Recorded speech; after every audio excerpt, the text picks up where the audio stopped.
She challenged him to a scratch-off. Now she's the one kneeling before him. The arena lies in ruin, scorched earth littered with debris from some long-ago clash.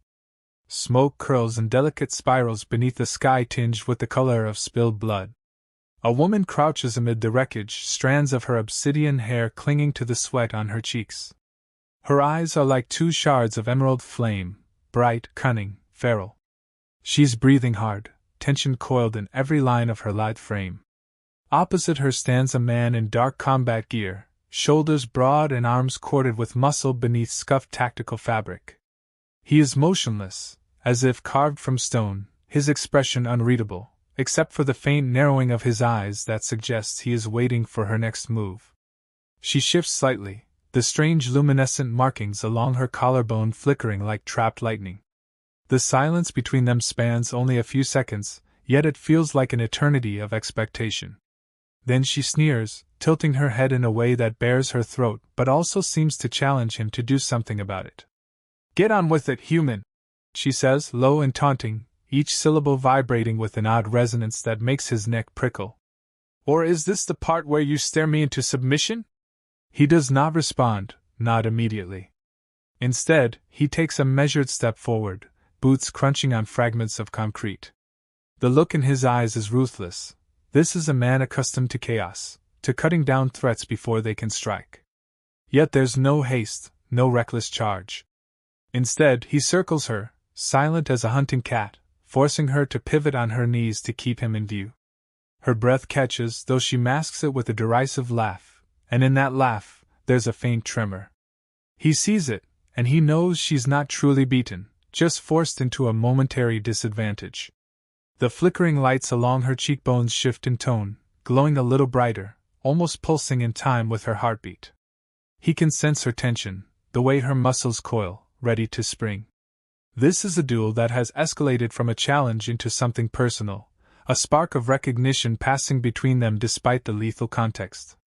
She lets the silence stretch again, letting her words from moments ago hang in the smoky air, letting him decide whether to answer her.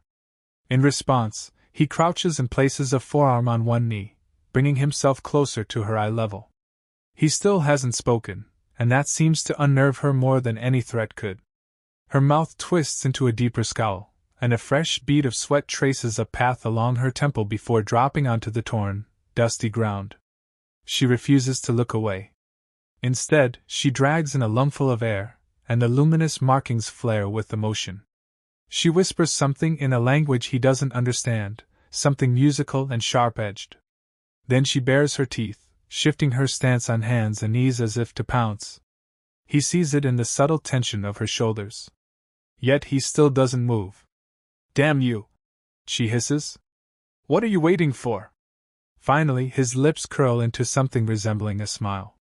The amusement doesn't quite reach his eyes, but there's something there, an acknowledgement of her spirit, or perhaps a cynical respect for an adversary too proud to yield. He stands again, and this time, she swipes at his leg, lightning fast. He blocks with a swift downward motion of his forearm, pushing her strike away so completely it's almost dismissive. In a blur of motion, she lunges upward, forcing him to take 2 rapid steps back. She's on her feet now, balanced on the balls of her feet in an unmistakably predatory pose. Her hair clings to her damp shoulders, and the strange markings shimmer a feral blue-green. It's clear that every fiber of her being thrums with an energy not entirely human. She lunges again, a perfect crescent of movement that aims for his head. He shifts his weight and deflects her blow, sending her spinning. But she recovers instantly, a low snarl clawing its way out of her throat. She expects him to follow up with a strike, but he doesn't. He steps out of reach and watches her, forcing her to regain her balance in an unsteady half-twirl. When she meets his gaze again, her eyes are full of fury. She wants him to engage, to close the distance, because to her, motion means advantage. She's quicker. She wants a real fight, something to sink her teeth into. This silent, patient approach puts her on edge. "You have a name?" he finally asks, voice low, almost rasping from disuse. She circles him, keeping a gap of a few feet, her entire frame vibrating with the desire to attack. "I have many," she answers, words hushed. And none I'd give to you. He allows himself a faint smile. Well, I'm Kale. Seems polite to introduce myself before we resume ripping each other apart. She narrows her eyes, an unreadable expression crossing her face. The tremor in her luminous markings intensifies, as though his calm is provoking a stronger reaction than aggression would. She doesn't give him the courtesy of her own name in return. Instead, she prowls, testing the perimeter of the space between them. She moves her shoulders in slow, deliberate arcs, like a cat rolling tension out of its spine. You talk too much, she says at last, though he's said hardly anything. It's the best retort she can manage to keep the upper hand. He exhales, unimpressed, and gestures with a quick tilt of his chin. If you're really so eager to bleed, come closer. She obliges in a flash, stepping inside his reach and aiming a swipe at his throat. He sidesteps, traps her wrist, and pulls her into a pivot that nearly dislocates her shoulder. She gasps, but it's less pain than surprise. She hadn't expected him to move so quickly or with such precision.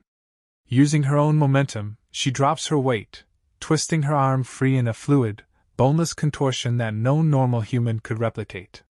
Their eyes lock again as she regains her stance, and for an instant, a flicker of grudging admiration passes between them. Outside the destroyed arena, a distant rumble echoes. Something in the city beyond is shifting or collapsing. Gunfire cracks in short bursts. They both hear it, but neither breaks their focus on each other.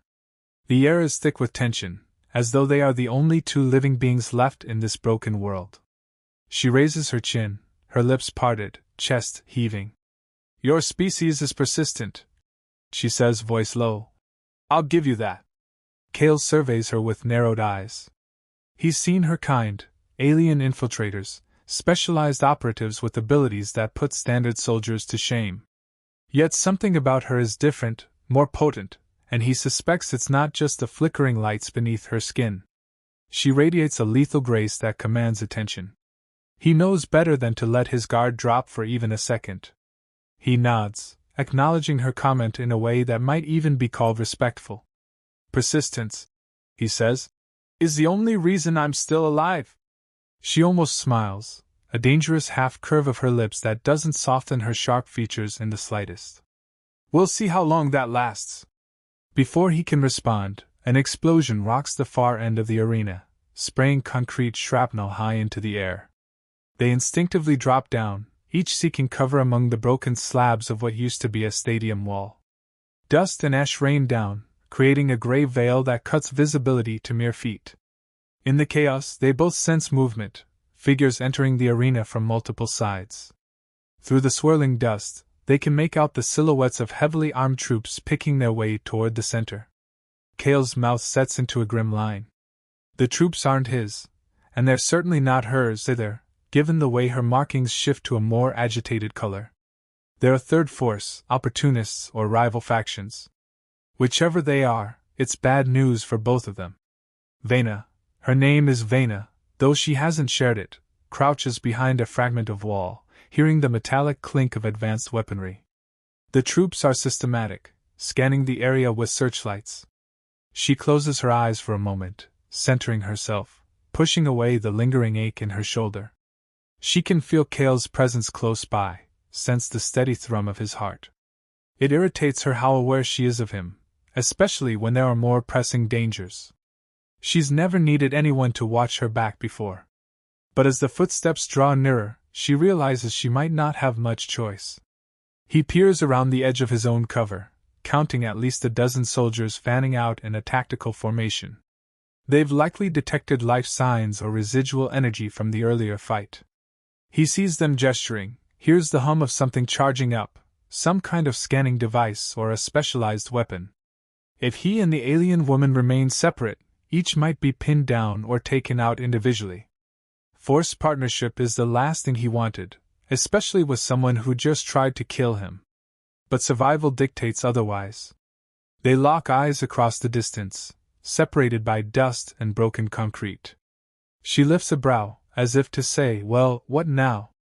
He glances toward a corridor leading under the collapsed stands, then back to her.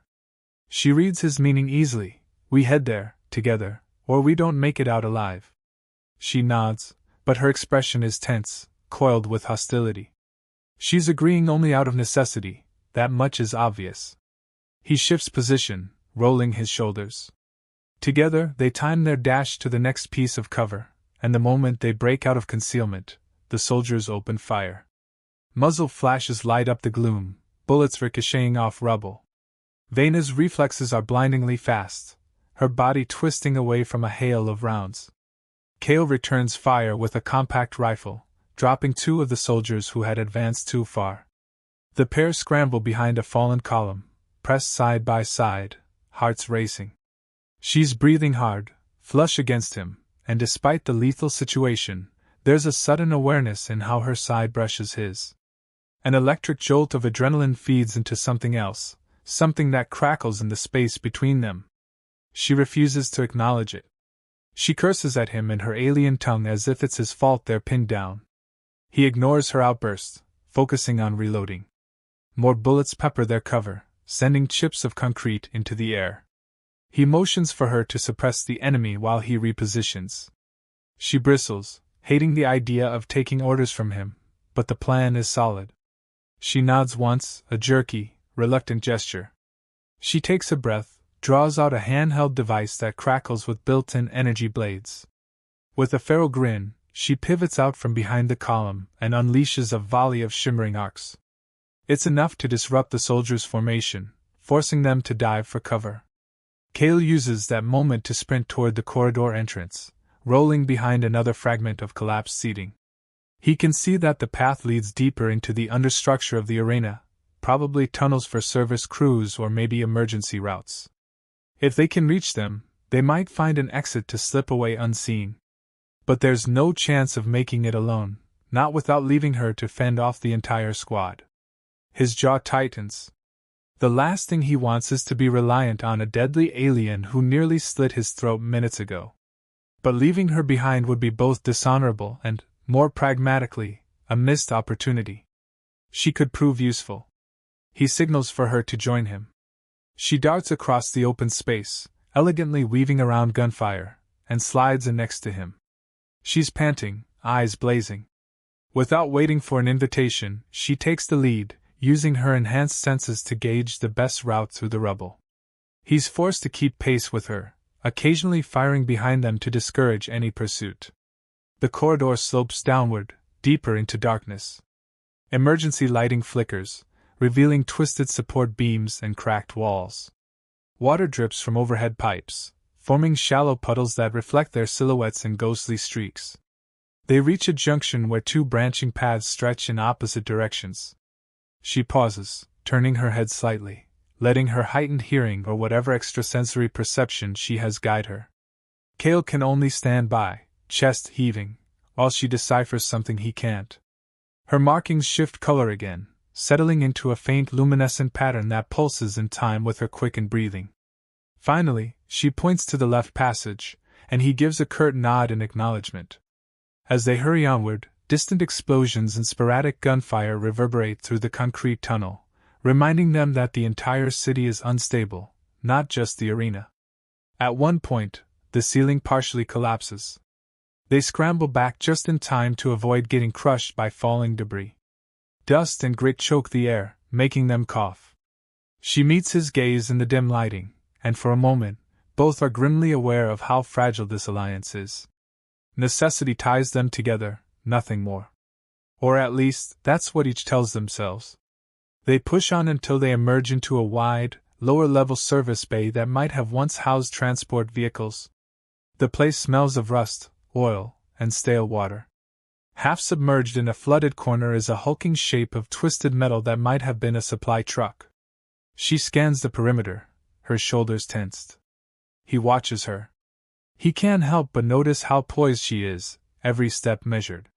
Her bodysuit glimmers with the same faint luminescence as her skin markings, reflecting a functionality that fuses alien technology with her own biology.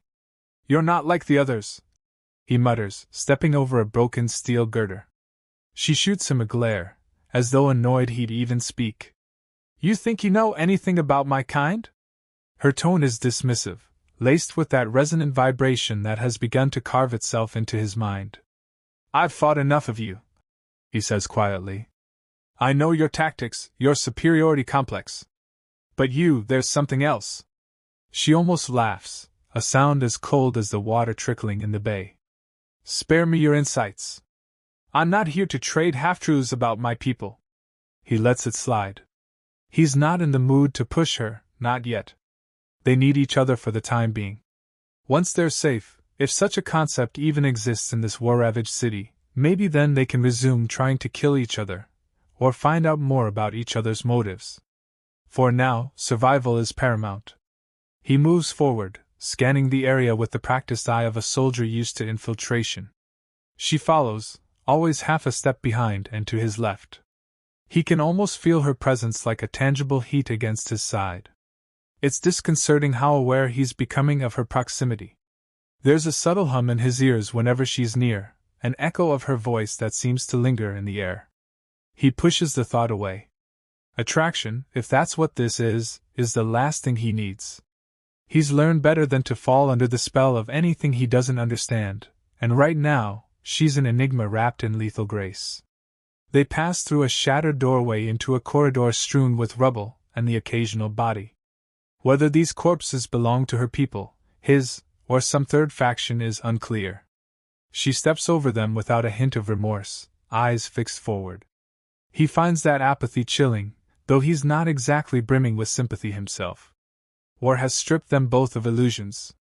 Unexpectedly, a figure stirs among the debris, a wounded soldier. He tries to raise his weapon at them but is too weak, blood bubbling on his lips. Vena narrows her eyes, an almost imperceptible twitch in her luminous markings. Cale looks from the dying soldier to her, uncertain of her reaction. She does nothing at first, just watches the man struggle. It's Cale who swiftly kicks the rifle from the soldier's grasp, preventing a last-ditch attack. Then he presses on. She follows, not a flicker of emotion crossing her face. Yet Cale notices that her shoulders remain tense even after they leave the soldier behind to his fate. Perhaps it's his imagination, or maybe some small part of her is not as indifferent as she pretends. He can't decide, nor does he particularly care to unravel it. They have more pressing concerns. He checks the charge on his remaining ammo. She flexes her hands, and the energy blades flicker at her wrists before retracting. They find an exit door with half the frame bent outward, an indication of an explosion that rocked the corridor. Vena steps up and tries to pry it open, but it's jammed. She mutters a curse, plants her feet, and attempts to apply more pressure. Cale shifts behind her, places his hands on the door, and pushes in unison with her. For a moment, they're pressed close, muscles straining. Sweat beads on their skin, and that intangible electricity in the air intensifies. He can smell her, a strange, metallic tang mixed with something else that stirs faint alarm bells in the back of his mind. She glances at him over her shoulder, and there's a flicker in her eyes, as if she, too, feels this bizarre spark. She tears her gaze away, focusing on the stuck door. Together, they manage to force it open with a shriek of twisted metal. The door swings enough to let them slip through one at a time. On the other side, they emerge into what appears to be a subterranean loading bay. High above, cracks in the ceiling let in narrow beams of daylight, or what passes for daylight in a city overshadowed by war. He moves to the center of the wide space, scanning for hostiles. She stands off to one side, one hand resting lightly on the hilt of her device. No immediate threats appear, though the overhead lights flicker erratically, casting them in a strobe of shadow and dull illumination. Cale spots a heavy vehicle door on the far end, presumably an exit to the street level. If they can get out there, they might find transportation or at least a vantage point to see where the new wave of attackers is coming from. She follows his line of sight, then makes a small, impatient sound. "You have a plan, or are we just stumbling around in the dark?" "Survive first," he replies. "Then we figure out the rest." She clenches her jaw. "Such wisdom. No wonder your people have thrived. Oh, wait." He doesn't rise to the bait. Instead, he starts forward at a measured pace. She falls in behind him, every nerve on alert for a sudden ambush. The tension in the air is thick, both from the possibility of enemies lurking nearby and the simmering hostility between them. Yet they keep moving in tandem, forced allies. At the heavy door, Cale checks a control panel. The screen is dark, no power. He curses under his breath. Vena steps in, brushing aside his hands to inspect the electronics with her own advanced knowledge. She pries open a panel of circuitry, luminous lines crawling across her forearm, as though interfacing with the door's mechanism. After a moment, the overhead lights dim completely, and with a hiss, the door slides open by a fraction. Then it locks up, smoke curling from fried circuits. She curses in her language, and Cale steps in to add his strength. Between the half-working mechanism and his physical force, they wedge the door open enough to slip through. On the other side, they find a ramp leading upward. They exchange a look and proceed, side by side, the tension between them crackling in the silence. If they're lucky, they'll find a vantage point or an unguarded path out. The ramp leads to a wide hallway cluttered with trash and broken crates. At the far end, light streams through a collapsed outer wall. The city beyond is a nightmare of twisted skyscrapers, columns of smoke, and the flicker of fires burning out of control. Above the skyline, the silhouette of some massive alien warship lingers, its undercarriage bristling with weapons. Air support screams overhead, punctuating the sky with sonic booms. It's a battlefield on an epic scale, and they're caught in the middle. She breathes in, her markings responding to the devastation in a faint ripple of light. He checks their surroundings again, noticing how precarious the building's structural integrity is. They can hear it groaning in protest with each shift of the wind. One good hit and this place will likely collapse. She turns to him, eyes narrowed. Your cause, what is it? He snorts. Survival. Not sure it qualifies as a cause. A shadow of skepticism crosses her face. You're too competent, too driven, to be fighting only for yourself. You have a vendetta. I sense it. He looks away, scanning the broken street. Let's not pretend we're friends. Once we're out of here, maybe I'll tell you my life story. She almost laughs, but it comes out as a short, humorless exhalation. If we get out of here alive, I'll have already learned everything I need about you, Cale. He grimaces at the sound of his name on her lips, acknowledging the unsettling effect it has on him. The war around them intensifies as they move down what remains of a crumbling exterior staircase. Blasts echo from multiple directions, and the stench of burning metal and flesh stings their nostrils. They reach ground level to find the street torn apart, chunks of asphalt scattered like shrapnel. Smoke billows from a nearby crater, likely the aftermath of a plasma bombardment. They take cover behind the hull of a destroyed personnel carrier. Inside, the remains of the driver slump over the controls, uniforms scorched. Vena doesn't spare it more than a glance, but Cale's jaw sets, old memories stirring. He shakes them off, focusing on the present. The city is crawling with enemy patrols, various factions, including her own people, his former regiment, and mercenary outfits scavenging in the chaos. She eyes him as he scans for a route. Any idea which direction leads to safety? He runs a hand through his sweat-soaked hair. Safety? No. But I know a place where we might not be shot on sight. She arches an eyebrow, the luminous lines on her cheeks shifting. Lead the way, then. He gestures for her to follow. They slip through the ruined streets, hugging walls and ducking behind debris. At one point, they sneak past a squad of heavily armed troopers engaged in a firefight with some hulking mech drone. She presses herself tight against a low barricade, breathing shallowly, so close that he can sense the heat off her body. She can certainly sense his, but she keeps her gaze focused on the battle raging just beyond their cover. They move on, weaving through alleys choked with rubble. The tension between them never dissipates, but it morphs from outright hostility to a shared grim determination. Adrenaline surges in their veins, fueling every step. Each near miss with a patrol, each time they duck a sniper's scope, they become more attuned to each other's movements. Without speaking, they slip into a rhythm, gestures and glances communicating what words could only slow down. Finally, they reach the outskirts of the city's commercial district, where collapsed high-rises lean against one another like broken gravestones. Smoke obscures the sky, giving the daylight a perpetual twilight hue. Kale leads her into a half-buried loading dock. The metal doors are partially caved in, but the interior might offer temporary shelter. Inside, they find a small corridor with flickering emergency lights. The walls are scorched, plaster peeling from the heat of an explosion. At the far end lies another set of doors, these ones battered but still intact. Kale tests them. Locked. Vena steps forward, studying the panel. "This place isn't on my map," she mutters, glancing at him. "What is it?" "An old supply depot," Kale answers, grimacing. "If I recall, there's a safe room or a panic bunker inside. Might still be functional." "How do you know?" He shrugs. "I've used it before." She narrows her eyes but doesn't question him further. Instead, she sets to work on the door's panel. Her markings flare as she interfaces with the archaic system, bypassing codes. He notices sweat trickling down the side of her neck, the flush high on her cheeks.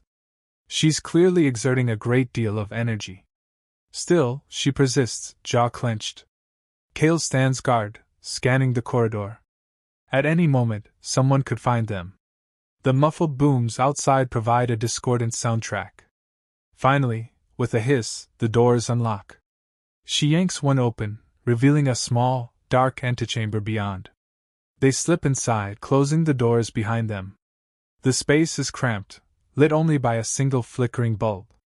Broken crates and ancient machinery line the walls. Kale moves to a secondary hatch on the floor, kneeling to inspect the mechanism. This time, she covers him, her energy blades flickering to life, casting eerie shadows on the walls. He pries open the hatch, revealing a ladder leading downward. A stench of stale air wafts up, but it's likely safer than staying at ground level.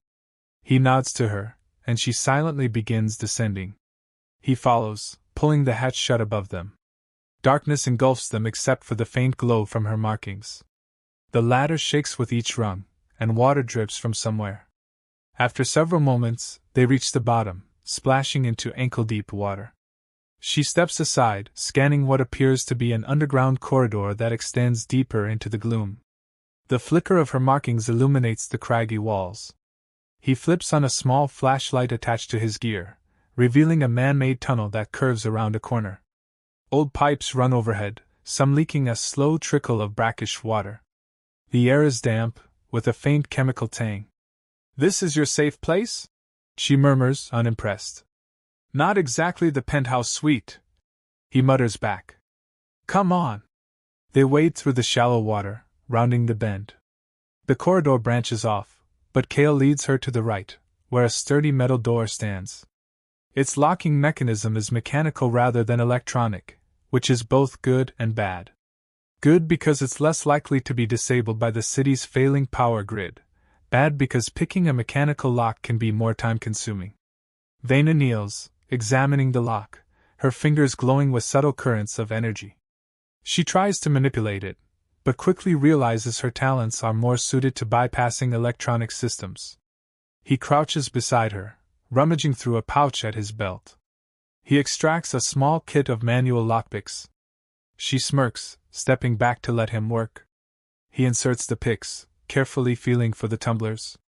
Her gaze slides along his profile. He's focused, entirely in the moment, every fiber of his being directed at the task.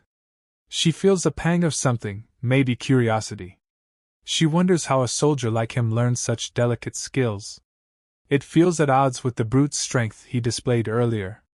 She keeps her thoughts to herself, though the faint glow of her markings might betray a flicker of intrigue. Within moments he manages to unlock the door. He steps aside and motions for her to go first. She gives him a wary look before pushing the heavy door open. The chamber beyond is a small bunker, perhaps 30 feet by 15, with reinforced walls and a thick ceiling. It appears largely intact, though the air is stale and oppressive. A pair of cots line one side, and a console with a dormant screen sits in the corner, next to a half-rusted locker. She sweeps the space with her gaze. No immediate threats, no hidden compartments that she can detect. Kale secures the door behind them with the same lock, then activates a manual bolt from the inside. It seems sturdy enough to hold off casual intruders, though a concerted effort with explosives would still breach it. For now, it might give them time to rest and figure out the next move. Vena exhales, crossing her arms over her chest. Her hair is damp, clinging to the sides of her face. Kale steps over to the console, fiddling with the switch. Sparks dance, but the system doesn't fully power on. He mutters a curse under his breath. She joins him, peering at the console's wiring. Together, they manage to coax a weak glow out of the monitor, though it's fuzzy and sporadic. No signal, no communications array still functional. They're effectively cut off from the outside. She turns, surveying the dimly lit bunker. We can't stay here long. He nods, rolling his shoulders. Long enough to catch our breath. Then we move on. She paces, and the flickering overhead light accentuates the smooth, predatory lines of her body.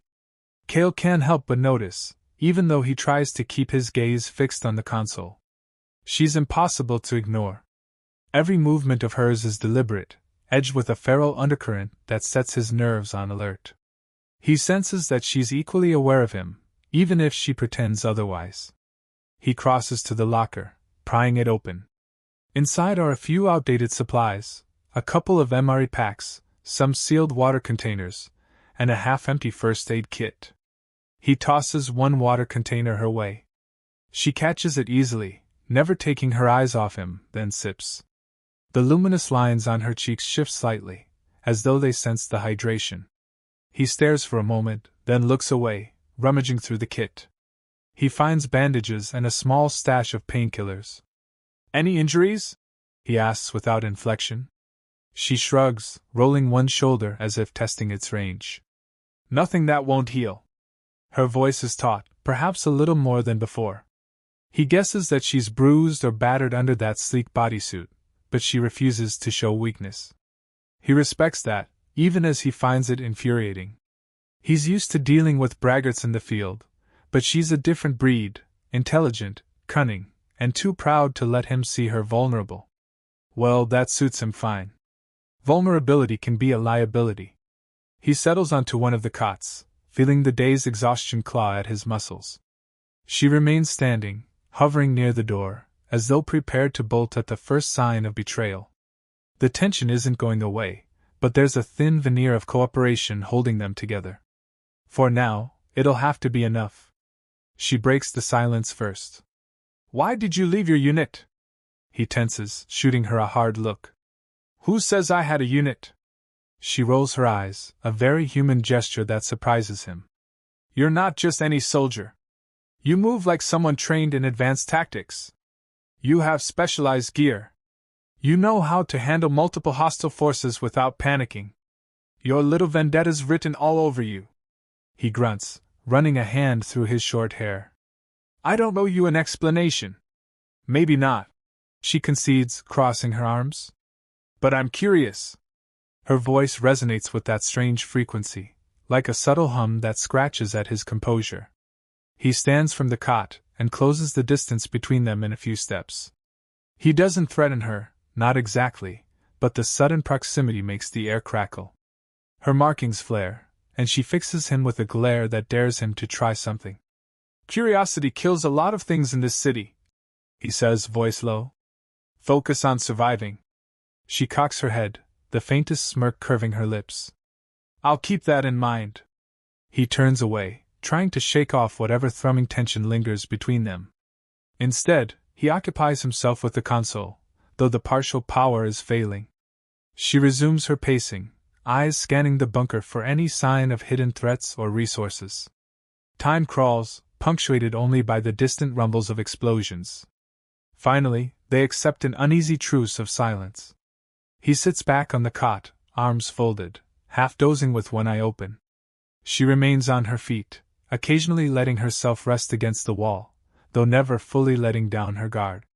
When an hour or so passes without incident, the overhead lights dim further, threatening to go out entirely. The stale underground air weighs on them, pressing in. She finally goes to the second cot, perching on its edge. Her limbs are taut with exhaustion, but she fights sleep. Her vigilance impresses him, though he doesn't let it show. He leans his head back against the cold concrete wall, forcing himself to stay awake. The flicker of her bioluminescent markings in the near darkness is strangely hypnotic, but he focuses on the faint scuffle of rats in the corridor beyond, anything to keep from letting her get under his skin. Abruptly, she speaks. Vena. He lifts his head, gaze sharpening. What? She doesn't look at him. Her eyes remain fixed on the door. You gave me your name. It's only courteous. He exhales, nods once. Vena. That's different. She snorts. To you, maybe.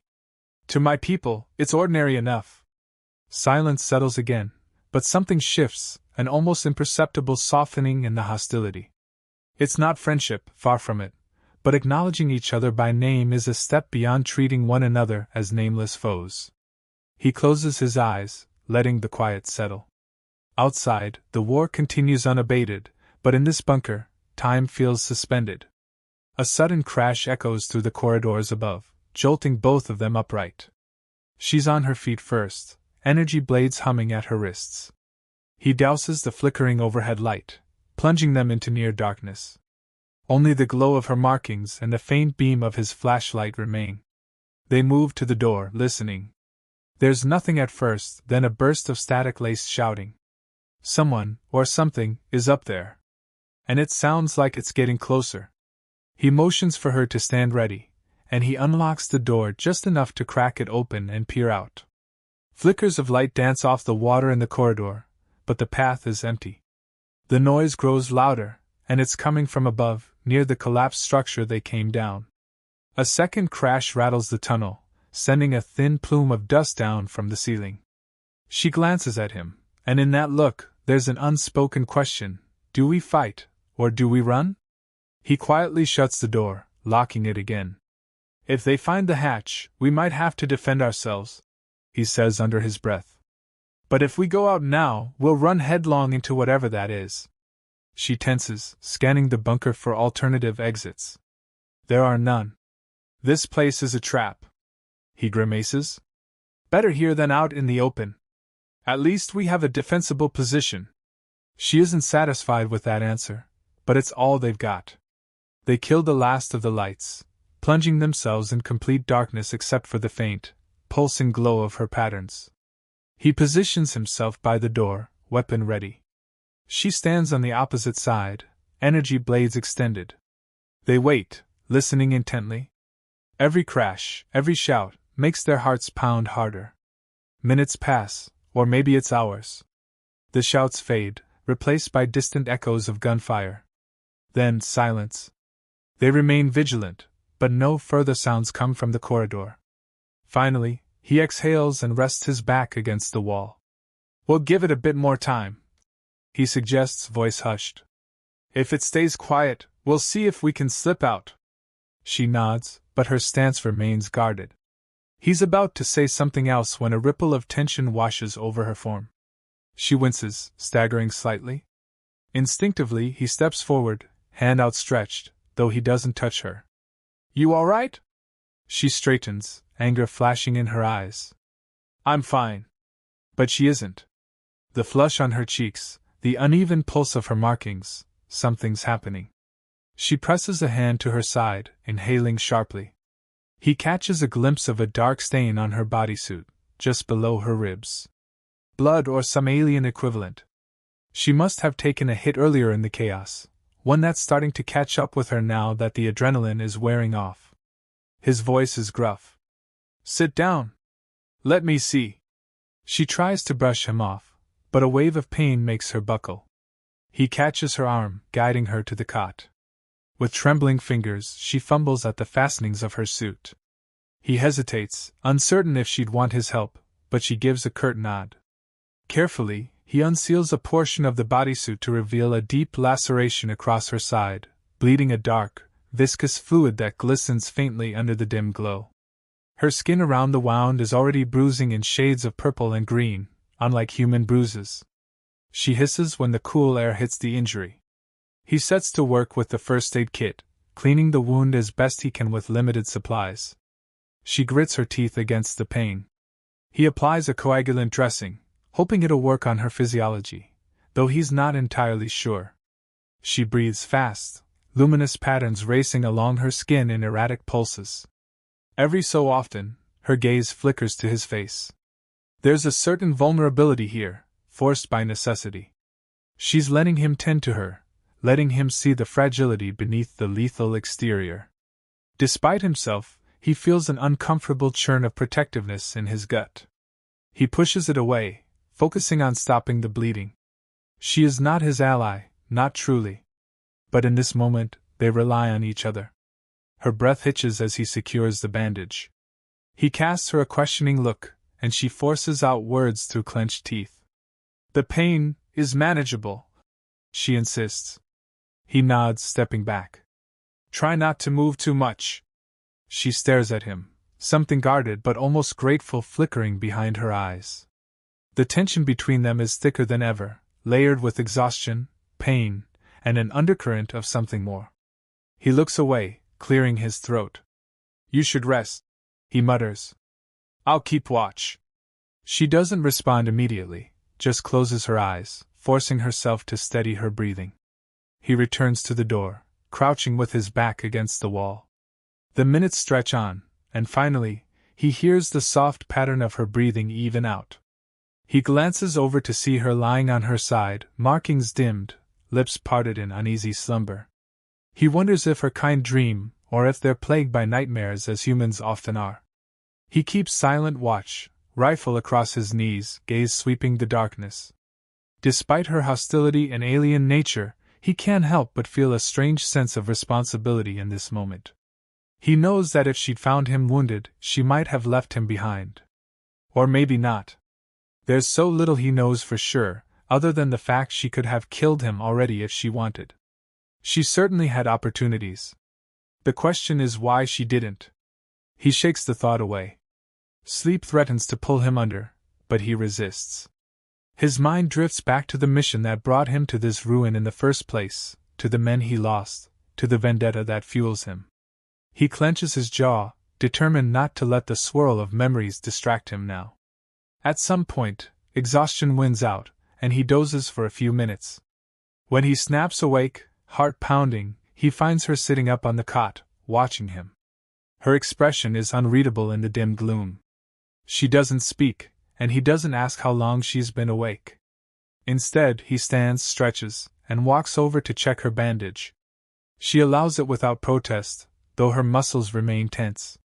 "Looks like the bleeding stopped," he says quietly. She gives a small nod, then swings her legs off the cot. She winces at the motion, but stands nonetheless. Her luminous lines glow a faint cyan, and he senses her testing the wound's resilience. Satisfied she won't pass out, she steps away, pacing the length of the bunker with determined steps. He wonders if it's simple restlessness, or a silent vow not to show weakness in front of him. His own muscles ache from the constant tension, and the bruises from their earlier fight throb, but he keeps it to himself. She stops near the door, pressing her ear against the cold metal. No sounds from outside, just the occasional distant rumble. The city might be quieter now, or the fighting has moved to another sector. Either way, they can't stay hidden forever. He speaks in a low tone. "We should move soon. We have to find supplies, or transport, or something." She turns, meeting his gaze. "Fine." They unlock the door, stepping out into the corridor again. Water still sits stagnant at their feet, and the overhead pipes drip with an irregular rhythm. The stench of mold is stronger, as if the blasts above have stirred up decades of filth. Vena grimaces, lifting a hand to shield her nose. The walk back to the ladder is tense, but they encounter no one, no signs of infiltration. When they reach the hatch that leads up, they pause, exchanging a look. He gestures that she should stay behind while he checks it. She doesn't like being told what to do, but after a moment's hesitation, she nods. He slowly pushes open the hatch, scanning the corridor. The coast seems clear. He climbs up, helps her follow, careful not to pull her wound. She steels herself, jaw tight, and they find themselves once again in the debris-strewn hallway. Gray morning light filters through the cracks in the building, revealing dust motes drifting lazily in the air. The sounds of distant gunfire have lessened, though sporadic explosions still shake the city every so often. They make their way back to the exit they originally came through, stepping out into the ruined street. What awaits them is a scene of smoldering devastation. Smoke curls from collapsed buildings, and vehicles lie overturned, their hulks blackened by fire. It's as though an entire army marched through in the night.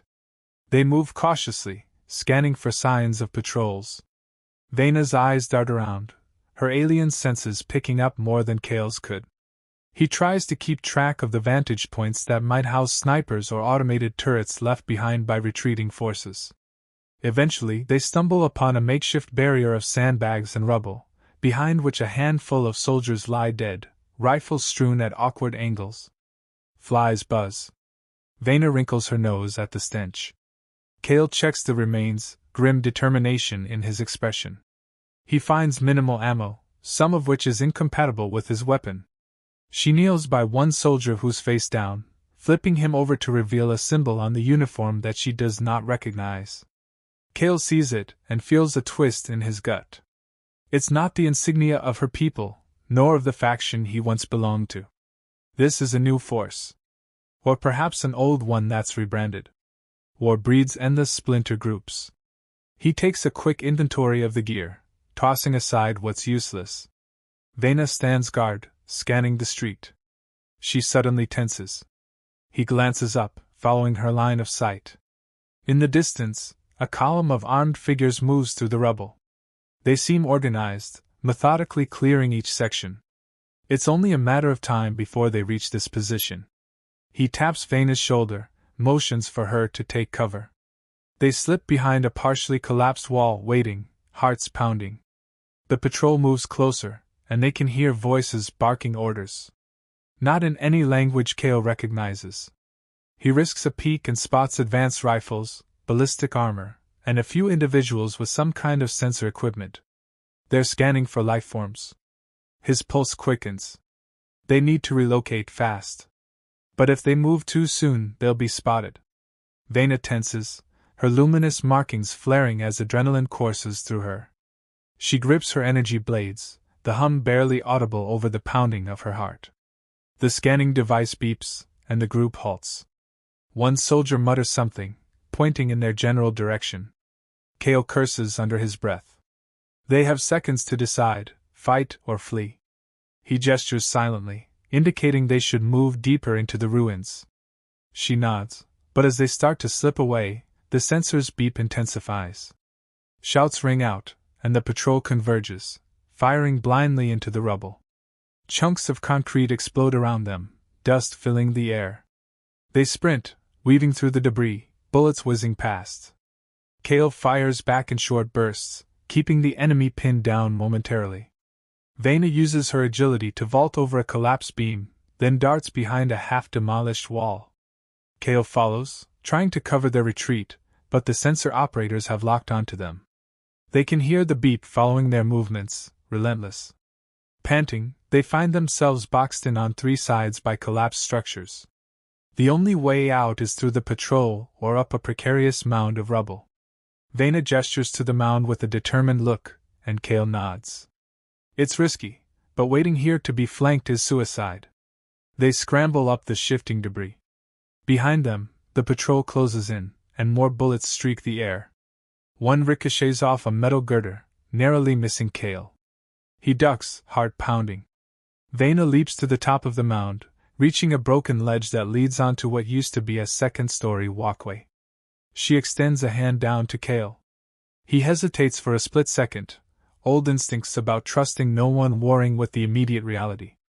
Then he takes her hand, and she pulls him up with a strength that belies her slender form. Their eyes meet for half a heartbeat, an exchange of mutual necessity. Then they scramble onto the walkway, trying to keep their heads down as they push forward. The walkway creaks under their weight, threatening to collapse at any moment. They move quickly, hoping to find a stable path to the adjacent building. The patrol below shouts, their sensor beep echoing among the twisted remains. Kale and Vena duck behind a broken window frame, looking for a path inside. The building's interior is a wreck, floors collapsed, wires hanging from the ceiling, walls half missing. But at least it's some form of cover. Vena motions for him to follow her into a gap in the wall. He does, and they find themselves in what might have once been an office space, desks and chairs upended, glass scattered everywhere. The floor is cracked, and a portion near the far side has caved in, creating a slope leading to another level below. She gestures that they move downward, away from the patrol. The beep grows fainter as the patrol tries to find a way up to their level. They slide down the sloping floor, using chunks of debris as stepping stones. Dust plumes around their boots, and each step threatens to send them tumbling into the darkness below. Vena's face tightens with pain as the movement aggravates her wound, but she keeps going. Kale keeps an eye on her, though he doesn't offer help. She wouldn't accept it anyway. They reach the next level down, which seems more intact. Weak sunlight filters through cracked windows. Desks are scattered about, old files strewn on the floor. A thick layer of ash coats everything. No immediate signs of hostiles. They pause, catching their breath. She leans against a broken pillar, biting back a groan. He runs a hand over his face, sweat mixing with grit. "We can't keep running like this," she says, voice strained. "Sooner or later, we'll hit a dead end." He nods, scanning the area. "We need a better plan. We need transport, something to get us out of the city." She exhales, then looks away, considering her options. "There's a forward operating base for my people north of here. If I could get there, I'd have a ship or at least a safe corridor." He arches an eyebrow. "You think they'll welcome you? Last I saw, you were fighting in the arena, challenging whoever you were challenging." Her eyes flicker with anger. "I wasn't exactly in good standing with them. But they won't shoot me on sight, not if I arrive with valuable intel." He notices she glances at him when she says valuable intel, as though implying he could be that intel. He scowls. "Don't get any ideas." She almost smiles, wincing as pain shoots through her. "Relax. You're not my prisoner, and I'm not letting you turn me in either." He looks away, lips pressed in. "We'll figure something out. If your base is north, we'll head that way. But don't expect me to roll over if they decide to take me out." A dark humor twinkles in her eyes. "I wouldn't expect any less from you." He steps past her, carefully making his way toward a shattered window. The street below is mostly deserted, but who knows for how long. He motions for her to come closer, then helps her peer over the ledge. The path is filled with craters and abandoned vehicles. In the distance, black smoke rises from multiple sources. It's a war zone all the way. She sighs, frustration etched on her features. "Let's go," she says. "Moving targets are harder to lock onto than sitting ducks." They climb out of the window, landing on a slanted metal beam that extends halfway to the ground.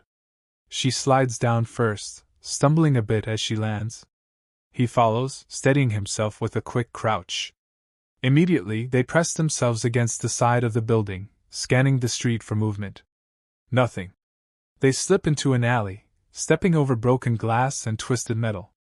The silence is eerie, as though the city itself is holding its breath.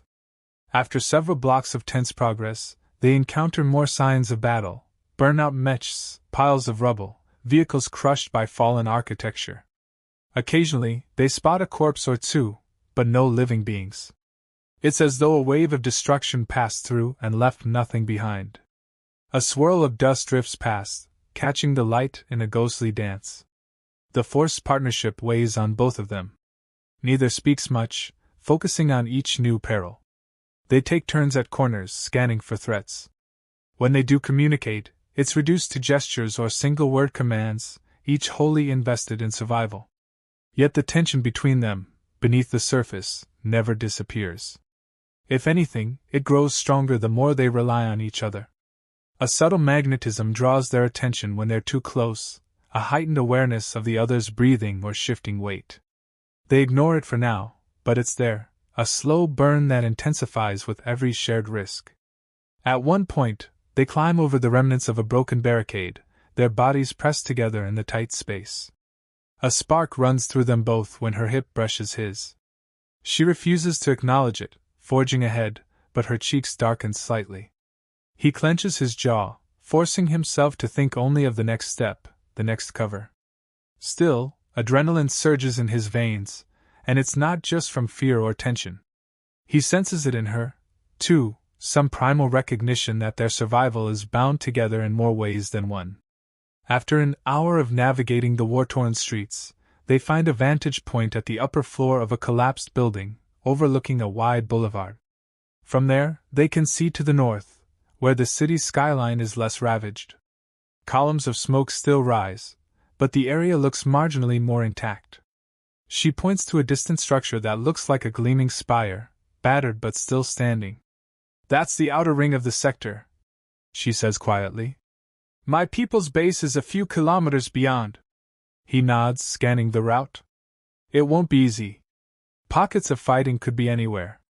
But at least they have a destination." As they plan their route, they hear a sudden roar overhead. A sleek alien aircraft streaks by, trailing flames and smoke, spinning out of control before crashing in a distant fireball.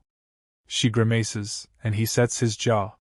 It's a stark reminder that everything is in chaos, and there's no guarantee her base will be any safer. Still, they descend from the vantage point and continue north, weaving through rubble and collapsed roadways. Progress is slow. Her wound slows her down, though she stubbornly tries to hide it. He notices how her breath catches every few steps. Finally, as they reach a wide intersection choked with destroyed tanks and scorched bodies, she stumbles. He catches her arm, and she snarls at him, but he doesn't let go. "You're pushing too hard," he mutters, scanning for a safe spot to pause. "We need to rest. Find cover somewhere." Her lips form a rebuttal, but a wave of dizziness shuts her up. Reluctantly, she nods. Together, they find a gutted storefront, carefully clearing it. The windows are shattered, aisles turned over. Old packaging litters the floor. Shelves stand crooked, many collapsed. It offers meager shelter, but at least it's enclosed. He sets her down behind a sturdy counter, propping her against a concrete pillar. She exhales sharply. Her side throbs, the bandage stained anew. "We can't linger," she insists. He kneels beside her, scanning the wound. The movement has aggravated it again, but it's not fatal yet. He retrieves a fresh dressing from the first aid kit, trying to ignore the way her breath stirs the hair near his cheek. She looks away, refusing to meet his eyes, pride bristling under the attention. Nonetheless, she doesn't stop him. The tension is palpable, as though the war outside has funneled all its electricity into this cramped corner. He presses down on the wound, careful but firm, and she lets out a small sound, half pain, half anger. Her luminous lines pulse more fiercely, matching the rapid beat of her heart. She glares at him, voice tight. "You're enjoying this, aren't you?" he snorts. "Patching up a dangerous alien who nearly ripped my throat out earlier? Sure, it's the highlight of my day." She winces, and a short laugh escapes her lips despite herself. "Tell me, Kale, do you always have this effect on your enemies?" He finishes securing the bandage, then leans back on his heels, regarding her with a sober expression. "You're alive, aren't you?" She narrows her eyes, but there's a flicker of gratitude underneath her scowl. Slowly, she pushes herself to stand, testing her weight. She's unsteady, but she manages. He stands too, towering over her by a few inches. In the enclosed space, their proximity feels suffocating. They each become painfully aware of the other's breathing, the heat radiating off their battered bodies. A sudden hush envelopes them, as if the world outside has paused, giving them a moment alone in the wreckage. He can't pretend anymore that he hasn't noticed how her presence coils around him, how the subtle hum of her voice resonates in his chest. She can't deny that every time she's near him, her markings flare involuntarily. The corner of her mouth twitches, and for a second, he thinks she might say something. Then an explosion rattles the storefront, and the moment shatters. They instinctively drop into defensive stances. He peeks around the crumbling doorway, scanning the street. A plume of smoke rises from a nearby intersection. That's too close for comfort. She swallows a curse and motions that they should move again. He gestures for her to wait, but she shakes her head, grim determination in her eyes. They slip out the back of the store, using a narrow alley. The adrenaline that saved her from acknowledging the heat between them fuels them both onward. They continue toward the north, sometimes crawling through collapsed sections of roadway or ducking under precarious beams. Each close call with an enemy patrol or sniper's nest amplifies the tension, and with it, a twisted sense that they're both exhilaratingly alive. It's a knife's edge between passion and danger, and neither dares speak of it outright. When they approach the next major thoroughfare, they hear the thunder of engines. Hiding behind a broken wall, they watch a convoy of alien vehicles roll by. These are definitely Vena's people, or at least allied with them, judging by the markings on the hulls. She tenses, eyes narrowed, obviously calculating whether it's safe to reveal herself. He glances at her. "This your chance to wave the white flag?" She scowls. "We can't be sure they won't shoot first, ask questions later. The chain of command has changed." He recalls her earlier admission that she wasn't in the best standing. But maybe they can risk it if it means a ride north. She sets her jaw, scanning the convoy. Each vehicle bristles with weaponry, and the soldiers look alert. If they're from a rival faction within her people, they might kill her on sight. If they're loyal to the leadership who exiled her, or if they consider her a traitor, who knows? Still, they can't afford to miss an opportunity. She beckons him close, keeping her voice low. "We wait until they stop. If I can reach an officer, I might convince them not to open fire. Then we hitch a ride." He studies her, uncertain if she's leading him into a trap. She might still be playing him, but what choice does he have? He nods, deciding to trust her for now. They shadow the convoy at a distance, moving through the rubble parallel to the street. Occasionally, soldiers dismount to clear debris or check a building. Each time, Vena and Cale freeze, hearts hammering. But fate, it seems, is on their side. The convoy continues for several blocks, eventually stopping at a makeshift checkpoint near the edge of the ravaged city center. They slip closer, using a shattered overpass as cover. The checkpoint is a cluster of vehicles, tents, and equipment. Guards patrol the perimeter, scanning the ruins. Cale can feel Vena trembling, though not out of fear, more a pent-up tension, like a coil about to spring. Her markings pulse erratically, betraying her heightened state. He wonders if it's the pain in her side or the stress of confronting her own people. She steels herself, then stands. He grabs her arm, shaking his head, but she jerks free. Before he can stop her, she steps out from behind cover, hands raised. Well, one hand raised. The other lingers near the control on her wrist that activates her energy blades, just in case. The soldiers spot her immediately, weapons swiveling in her direction. Cale curses under his breath, stepping out behind her, rifle lowered but ready if things go bad. A tense standoff ensues. The alien soldiers shout in their native tongue, demanding she identify herself. She calls back, voice resonating with an authority that surprises Cale. Her luminous markings intensify, and he senses she's asserting some rank or code. There's confusion among the guards, some recognized sign of status. One soldier barks into a communicator, likely calling for a superior. Minutes later, an officer approaches, flanked by more guards. He regards Vena with cold suspicion. They exchange heated words, each posture defensive. Cale understands none of it, but the tension is obvious. Vena occasionally gestures to him. The officer's gaze snaps to Cale, scanning him from head to toe. Cale meets that gaze without flinching, though his finger hovers near the trigger. The officer's expression is unreadable. Vena's voice rises, and the officer cuts her off. Something in his tone sets her on edge. She steps forward, ignoring the guns leveled at her. Cale's stomach tightens, but he can't intervene. He doesn't speak their language, and any rash move might spark a firefight. Finally, the officer seems to relent. He gestures for the guards to lower their weapons. They comply, though their eyes remain hostile. With a clipped command, the officer turns on his heel and marches back to the checkpoint.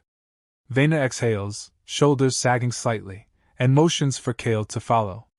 They enter the checkpoint, guns still aimed in their direction but not firing.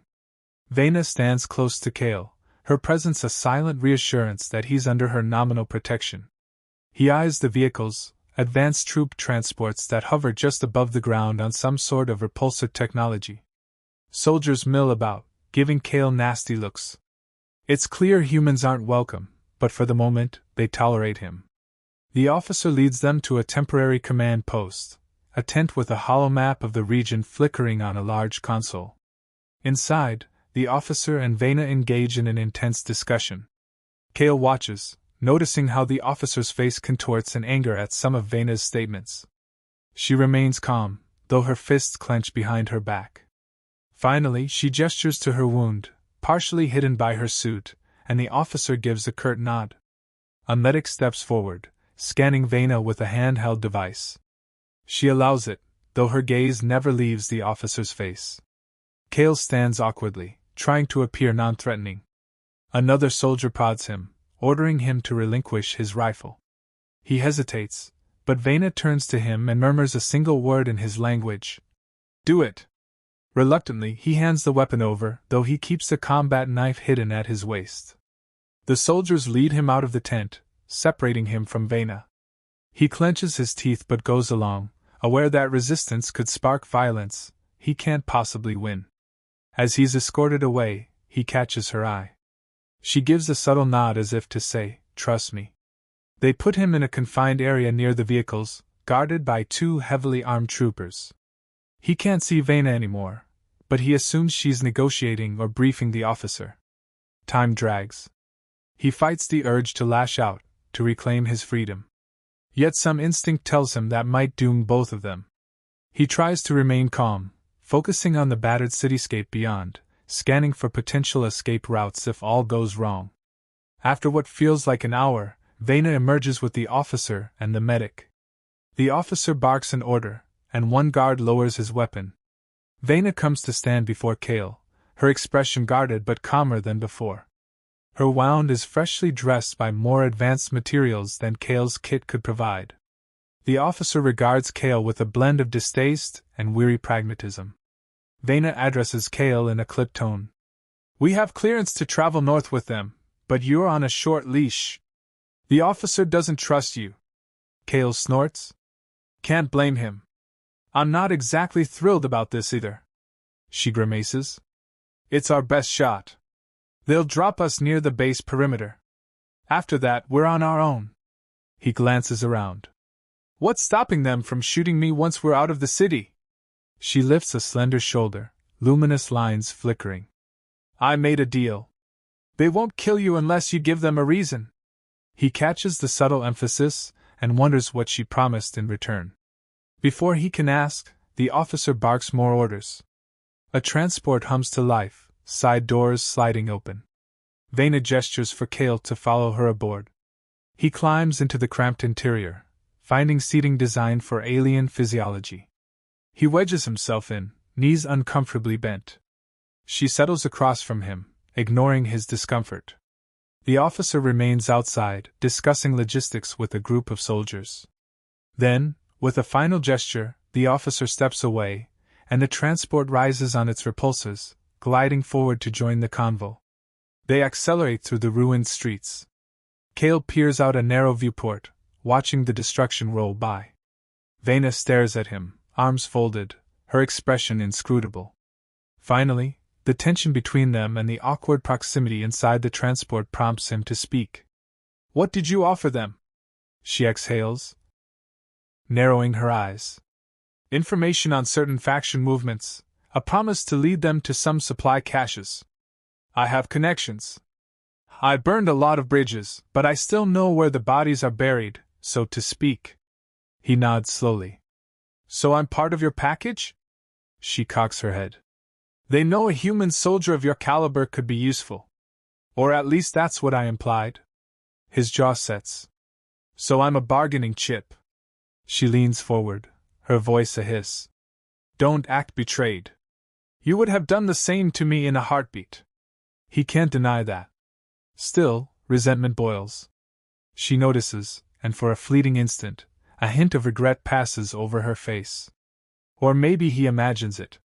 She shifts her gaze to the floor. The tension inside the transport hums, matched by the low thrum of its engine. They travel like that for a while, the convoy weaving through the outskirts of the city. Occasionally, they pause to clear debris or check a collapsed building. Vena and Kale remain in place, warily enduring the side glances from the alien soldiers. Kale keeps track of every turn, every stop, forming a mental map in case he needs to escape. Vena alternates between staring out the viewport and eyeing him with an inscrutable expression. Every so often, her markings flare slightly, as though responding to an internal tension. At last, the city's ruins give way to a blasted suburban area. Smashed houses line the roadside, twisted remains of once idyllic neighborhoods. The sky glows with a sickly light from the fires that still burn in the distance. After a few more kilometers, they reach what seems to be the outer perimeter of a heavily fortified zone. Spiked barricades, automated turrets, and a flickering energy shield mark the boundary. Alien banners flap in the hot wind, displaying sigils Kale doesn't recognize. The transport slows at a checkpoint. Guards approach, scanning each vehicle with sophisticated sensors. The door slides open, and Vena exchanges a few words with an officer. Another tense moment passes as the scanning device sweeps over Kale, blinking red. The guard frowns, and Vena interjects, speaking calmly but firmly. The guard glances between them, then steps aside, apparently granting passage. They move through the shield barrier, the transport humming forward. Inside, the devastation is less severe. A few intact structures remain, though many bear scars of conflict. Alien troops patrol in formations, some accompanied by drones that float overhead. A command center looms in the distance, surrounded by what looks like a staging area for heavy vehicles. The convoy halts near a side entrance. Soldiers disembark to unload supplies, while Vena and Kale wait under watchful eyes. Finally, an officer signals them to exit. Kale steps down, followed by Vena. Immediately, a wave of hostility emanates from the surrounding troops. They clearly don't like having a human in their midst. Vena stands taller, luminous lines flaring as she utters a sharp command. Reluctantly, they lower their weapons, though the tension is palpable. The officer from before strides over, glancing at Vena as if to say, "This is as far as we go." She faces Kale, expression guarded. "They'll give me a small scout craft. I can handle it myself. You can come with me, or you can try your luck out there." He eyes the heavily armed soldiers. "Right. Like that's a real choice." She almost smiles, but it's bitter. "We leave as soon as the craft is fueled. Don't stray, or you'll be shot." He grits his teeth but nods. The officer taps a screen on his wrist, and an automated loader rolls forward to refuel a compact scout ship perched on a landing pad. The vessel is sleek, with angled wings and a cockpit just big enough for two. Kale notices scorch marks along the hull, signs of previous battles. Vena moves toward the craft, ignoring the stares of her fellow soldiers. He follows, tension radiating off him.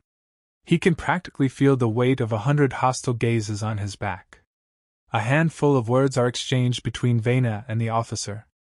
The officer waves a hand dismissively, stepping back. Vena gestures for Kale to board the vessel. He climbs inside, fitting himself into the narrow seat. She slides in next to him, pressing a series of controls that bring the cockpit to life with a low hum. The canopy seals, muffling the outside noise. She runs pre-flight checks, hands gliding over alien glyphs. The lines on her cheeks brighten, indicating some form of interface with the ship's systems. Kale watches, uneasy but intrigued. He's never been in one of their crafts. He can't deny a twinge of awe at the advanced technology, even as he steels himself for betrayal. He keeps one hand near his hidden knife, just in case. She glances at him. "Strap in." He secures himself as best he can. She powers the thrusters, and the craft rises, pivoting smoothly away from the landing pad. Soldiers on the ground watch with tense expressions. Some hold weapons ready in case the ship tries to flee in a hostile manner, but Vena executes a calm, authorized takeoff. Within moments, they ascend above the base, the city's battered skyline stretching out below. Cale's heart thuds. This is the first time in days he's seen the city from this vantage. Smoke drifts in plumes, dotted by glowing craters. Toward the horizon, flashes of artillery flare like distant lightning. Vena angles the craft north, accelerating. Cale clenches the edge of his seat as the ship streaks past the cluster of towering ruins. He forces himself to breathe normally, ignoring the swirl of vertigo. Once they're clear of the base's airspace, Vena increases speed, the craft shooting across the landscape. Her eyes remain focused on the readouts, but there's a tension in her posture that he can't miss. She's not heading to a known stronghold of her people, not exactly. He can tell by the faint uncertainty in her gaze that she's charting a new course, improvising. He wonders if she lied to her superiors, that she planned to do something else entirely once airborne. The tension between them in the confined cockpit is almost suffocating. He can't ignore how close they are, how the subtle hum of her presence seems amplified by the ship's electronics. She smells of adrenaline and the faint metallic tang that he's come to associate with her physiology. For a while, either speaks, focusing on the flight and the war-torn expanse below. Finally, he musters the courage to ask, "So, where to now?" She exhales, adjusting a throttle. "Away from the worst of the fighting. We'll find a place to regroup, maybe off-world if we can manage it. Then? I don't know." He studies her, noticing the tight set of her jaw. "I thought your plan was to rejoin your people." She laughs, bitter and quiet. "I'm not exactly welcome in their ranks, Cale. I told you. I have issues with their leadership. There's a reason I was left to fend for myself in that arena. They wanted me gone or dead. I refused to comply." He processes that, letting the silence settle. The hum of the engines vibrates through the cockpit. "So now we're both fugitives." She darts a sidelong glance at him, luminous lines brightening. "Looks that way. If you want to go your own way once we land, I won't stop you." He stares out at the horizon, where the sky is a dim grayish red. "There's nothing for me here. Not anymore." She adjusts the craft's course, setting them on a path away from the largest concentrations of anti-air defenses. They skim low over ruined highways and scorched plains. The ship's scanners occasionally beep, warning of potential threats, but she deftly navigates around them. Cale can't help but be impressed. Her skill as a pilot is every bit as formidable as her prowess in close combat. They continue in silence for a time, tension and uncertainty forging a tenuous bond. Despite everything, they're still more comfortable with each other than with anyone else in this war-torn world. That realization weighs heavily on them both. Then a particularly violent shudder rocks the craft. Alarms blare. She curses, hands flying over the controls. "Anti-air battery locked onto us. Hold on." A searing bolt of plasma arcs up from the ground, narrowly missing the scout ship. She veers sharply, engines whining. Cale clenches his seat as they roll, the horizon spinning. Another volley streaks past, forcing her into evasive maneuvers that hammer his stomach with G-forces. He fights to remain conscious, his vision tunneling. She manages to dodge the brunt of the barrage, but a glancing hit strikes the ship's flank. Consoles spark, and the craft lurches. She grits her teeth, wrestling with the controls, luminous markings flaring bright as she channels her own neural interface to keep systems operational. Cale spots black smoke trailing from the wing, and a sinking realization grips him. They're going down. He shouts over the alarm. "Find somewhere to land!" She's already on it, scanning the terrain. A wide stretch of craggy desert lies ahead, pockmarked with old impact craters. She angles the nose down, cutting power to non-essential systems. The ship rattles, flames licking at the damaged wing. Cale braces himself as the ground rushes up. They crash in a cloud of dust and debris, skidding across jagged rocks before slamming to a halt. He's thrown forward against his restraints, every bone in his body jarred. When the world stops spinning, he realizes he's upside down, the cockpit twisted and half-buried. Vena groans, blood trickling down her forehead. He fumbles with the release on his harness, dropping to the ceiling of the battered ship. Dazed, he crawls toward her seat. She's breathing, eyes fluttering open. We have to get out. He manages, voice tight with pain. She nods weakly, fumbling with her harness. Together, they force the canopy open with a screech. Light floods in, revealing a barren landscape of scorched earth and scattered boulders. Smoke pours from the ruined engine. The heat outside is blistering, but staying in the wreck is a death sentence. He helps her crawl free, staggering as they collapse onto the rocky ground. The impact of the crash leaves them dizzy, battered, and vulnerable. They scramble away from the ship, expecting it to explode any second. It doesn't. The fires sputter, but the craft remains mostly intact, albeit in no condition to fly. They collapse behind a large rock, panting. She's bleeding from a cut above her temple, and he can feel cracked ribs grinding with every breath. But they're alive. He coughs, trying to speak. Now what? She closes her eyes, pressing a hand to her wound. We get away from the wreck before they send a search party. He agrees, wincing. We won't get far in this state. She forces a shaky laugh. Better to die out there than stay and get captured. He nods grimly. They help each other to their feet, leaning on one another for balance. Then, with no other options, they stumble away from the crash site, each step agonizing. The desert stretches out before them, an endless expanse of cracked earth and jagged outcroppings. Smoke from the wreck curls up into the sky, a beacon for anyone searching. They push forward, battered and exhausted, united by necessity once more. The blazing sun beats down, draining what little energy remains. Yet somehow, the friction and magnetism between them persist, a flicker of heat that transcends the sizzling air. Every time one stumbles, the other steadies them, resentment temporarily forgotten in the harsh reality of survival. Eventually, they find a small rocky overhang that offers minimal shade. They collapse there, breathing ragged. The day stretches on, unrelenting. Her luminous markings have dimmed, a sign of her weakening state. He can't offer more than a shared canteen of water they salvaged from the ship, barely enough to sustain them. The question of how they'll survive out here lingers. Hours pass. The sun sinks low on the horizon, painting the sky in bloody hues. They share what little rations remain, exhaustion pressing on them like a lead weight.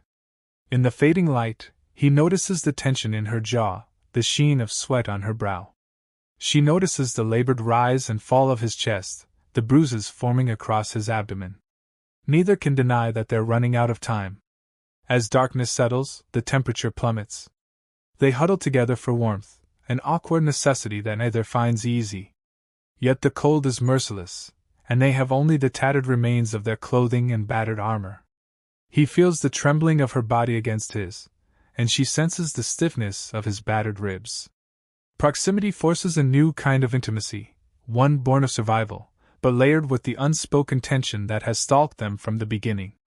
Her breath ghosts across his neck, sending a ripple of awareness through him.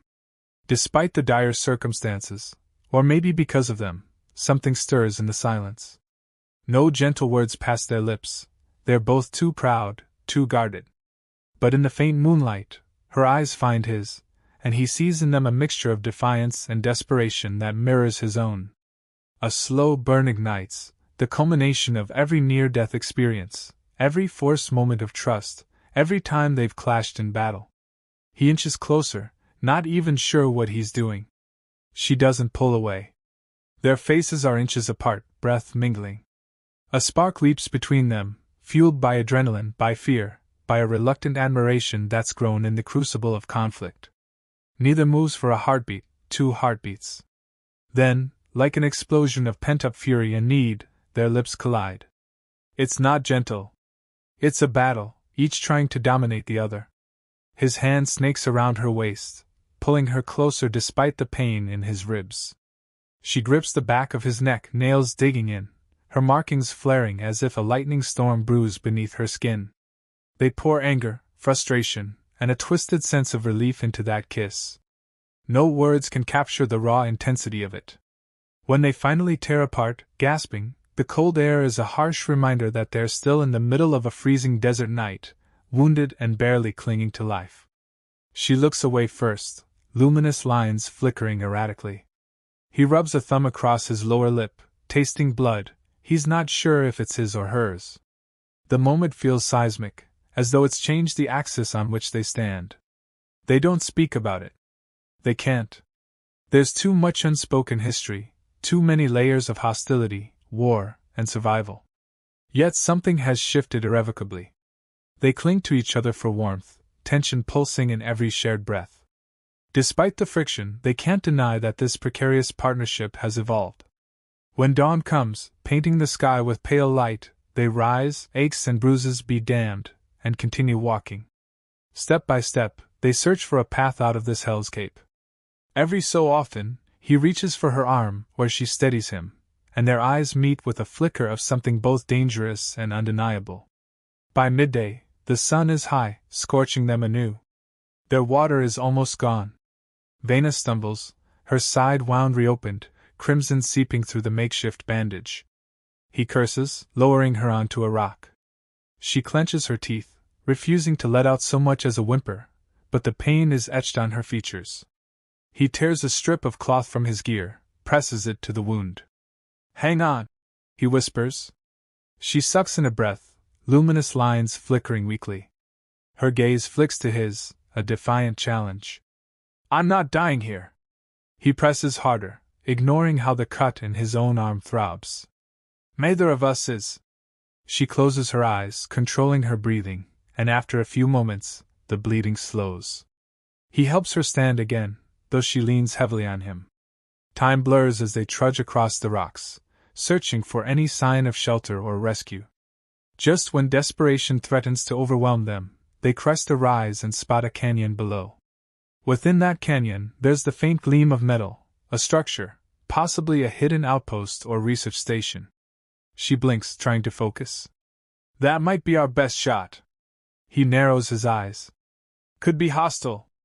A grim smile curves her lips. "Everything's hostile." With nothing left to lose, they descend into the canyon. The air cools slightly in the shade, but the path is steep and treacherous. More than once, they slip on loose gravel, nearly tumbling. Finally, they reach the canyon floor and follow a dry riverbed until they see a small complex nestled against the rock wall. It's clearly alien in design, though not of the same architecture as her faction's bases. The doors are sealed, the exterior pockmarked by weather and time. Vena tries a control panel, but it's unresponsive. She glances at Kale, who sets his jaw. They find a small access vent, prying it open. A rush of stale air greets them. Without further discussion, they crawl inside, hoping this place isn't crawling with hostiles. The narrow vent opens into a dim corridor. Emergency lights blink overhead, powered by some long-lived backup generator. The metal walls bear strange glyphs, reminiscent of her people's script but older. She glances around, a frown creasing her brow. He scans for threats, weapon raised. They shuffle onward until they reach a hatch, sealed with a mechanical lock. She tries to bypass it with her energy blade, but the metal is stubbornly resistant. Kale steps in, using manual tools to pry at the lock. Sweat drips down his face, and she presses a hand to her wound, wincing. Finally, with a screech, the hatch slides open, revealing a chamber lit by a dull orange glow. Machinery hums, consoles line the walls, and in the center of the room stands a cylindrical apparatus thrumming with latent power. They step inside, cautious. The machinery looks ancient yet partially operational. She limps to a console, wiping dust away. The symbols flash in a looping sequence, data streaming across a dim display. Her markings pulse, and she interacts with the system. Kale stands guard, scanning the perimeter for signs of life. The air is stale, but not as suffocating as the desert heat. At least they can catch their breath. After a few moments, she turns to him, eyes narrowed. "This is some sort of data archive. Possibly pre-war.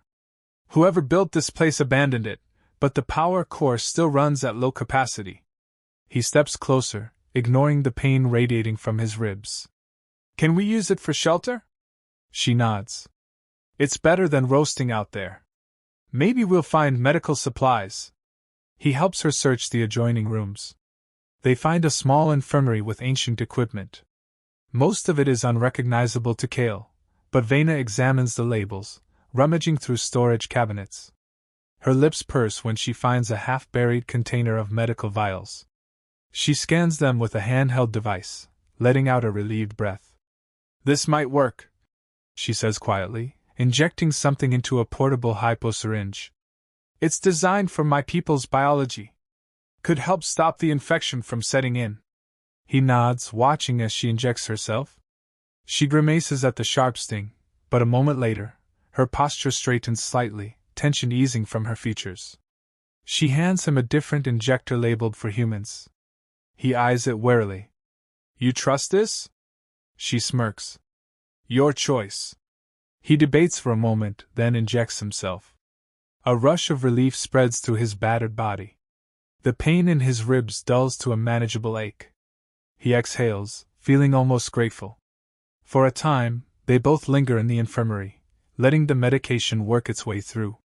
Their hostility has quieted, overshadowed by the grim reality of survival and the flicker of intimacy sparked by that desperate kiss in the desert night.